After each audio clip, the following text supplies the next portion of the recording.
अस्सलाम वालेकुम दोस्तों, अगर आप मेरे चैनल पर नए हैं तो चैनल को सब्सक्राइब करें और बेल आइकन को हिट करें। और आज मैं आपके लिए एक ऐसी वीडियो लेके आया हूँ जो पूरी यूट्यूब पे आपको नहीं मिलेगी।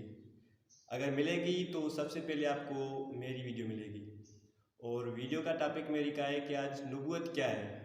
नबूवत एक ऐसा फ़लसफ़ा है कि अल्लाह ताला चाहता है तमाम इंसान एक मुकम्मल निज़ाम और उसूलों वाली ज़िंदगी गुजारें, और अल्लाह ताला अपने पसंदीदा निज़ाम हयात और रहनुमा उसूलों से इंसानों को आगाह करने के लिए नबी भेजे।